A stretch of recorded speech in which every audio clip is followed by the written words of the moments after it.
Patna high court ने जो रोक लगाई है वो एक तरह से इसको फुल ब्रेक नहीं माना जाएगा। आरजेडी इसमें बहुत क्लियर है कि अभी कोर्ट के निर्णय पर कोई टिप्पणी नहीं करें। ये कभी सफल नहीं हुआ। जातीय जनगणना बिहार पहला राज्य नहीं है जहां जातीय जनगणना हो रही थी। कर्नाटक में जो हुआ कि रिपोर्ट ठंडे बस्ते में चली गई, यहाँ फिलहाल कोर्ट के आदेश पर कम से कम 3 जुलाई तक ये रिपोर्ट ठंडे बस्ते में। नमस्कार, स्वागत है आप सभी का इनसाइडर लाइव में। मैं आपके साथ कोमल। बिहार में इसी साल शुरू हुए जातीय जनगणना पर आज पटना हाई कोर्ट ने स्टे लगा दिया है। अब अगली सुनवाई 3 जुलाई को होगी। तो आज इसी मुद्दे पर चर्चा करेंगे। हमारे साथ हमारे एडिटर पवन प्रकाश। सर, कैसे देखते हैं इसको? पटना हाई कोर्ट ने आज स्टे लगा दिया है, क्या? देखिए, जैसे पटना हाई कोर्ट ने जो रोक लगाई है वो एक तरह से इसको फुल ब्रेक नहीं माना जाएगा। जेडीयू कह भी रही है, जेडीयू के प्रवक्ता नीरज कुमार का भी हम लोगों ने बयान भी सुना कि ये एक अंतरिम रोक है। इसमें सरकार जो आगे करना होगा लीगल प्रोसीजर में वो करेगी। 3 जुलाई तक फिलहाल रोक लगी है, लेकिन रिपोर्ट एज इट इज़ रहेगी। जितनी जनगणना हो चुकी है वो एज इट इज़ रहेगी, वो लीक नहीं करनी है। ये हाई कोर्ट का निर्देश है। आगे वो उसको नष्ट भी नहीं करना है, वो डिस्ट्रॉय भी नहीं होना चाहिए, वो एज इट इज़ रहेगा। कोर्ट आगे डिसीजन लेगा कि क्या होगा। आरजेडी इसमें बहुत क्लियर है कि अभी कोर्ट के निर्णय पर कोई टिप्पणी नहीं करनी है, लेकिन भाजपा इसको लेकर गर्म है।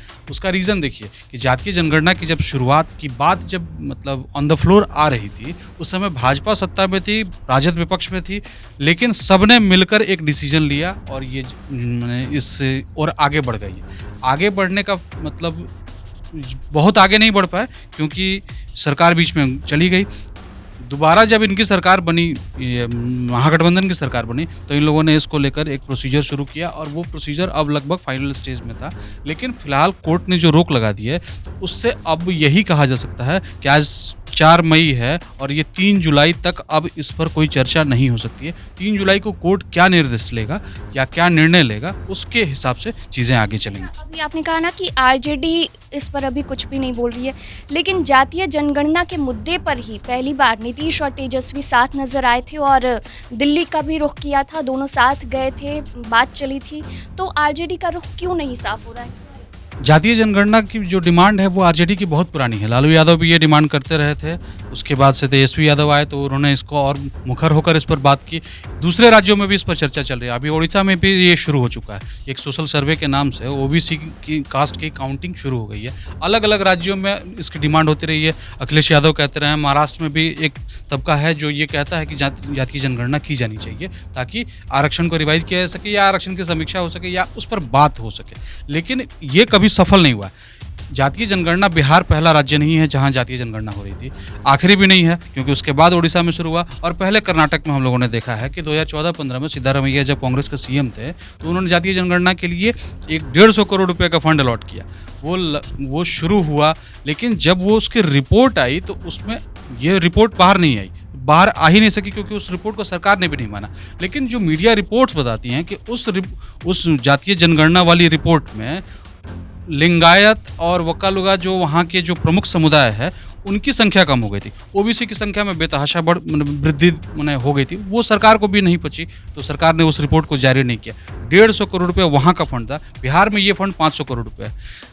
कर्नाटक में जब ये चीज़ हुई थी तब उन्होंने जाति जो का कॉलम है वो जनगणना वाले कॉलम में जोड़ दिया था। बिहार सरकार ने इसके लिए एक पूरा अलग मैकेनिज्म बनाया। स्कूल के टीचर्स और दूसरे कर्मचारियों की मदद से वो ये काम कर रहे थे। लेकिन फिलहाल कोर्ट में रोक लग चुकी है। तो एक तरह से आप देख सकते हैं कि बिहार और कर्नाटक इसमें एक प्लेटफॉर्म पर आ चुके हैं। कर्नाटक में जो हुआ कि रिपोर्ट ठंडे बस्ते में चली गई, यहाँ फिलहाल कोर्ट के आदेश पर कम से कम 3 जुलाई तक ये रिपोर्ट ठंडे बस्ते में।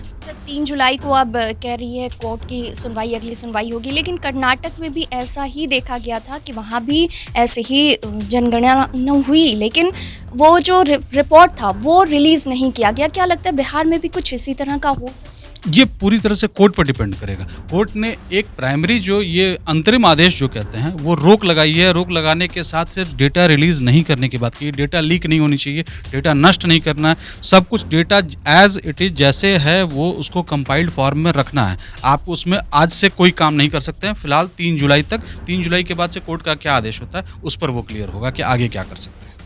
देखिए, तो अब 3 जुलाई को ही पता चलेगा कि जातीय जनगणना बिहार में किस ओर जाती है। क्या कर्नाटक की तरह बिहार में भी जातीय जनगणना ठंडे बस्ती में चली जाती है, ये देखने वाली बात होगी। आप बने रहिए इनसाइडर लाइव के साथ। अब तक हमारे चैनल को सब्सक्राइब नहीं किया है तो सब्सक्राइब कर लें। वीडियो अगर आप फेसबुक पे देख रहे हो तो हमारे फेसबुक पेज को लाइक फॉलो कर लें।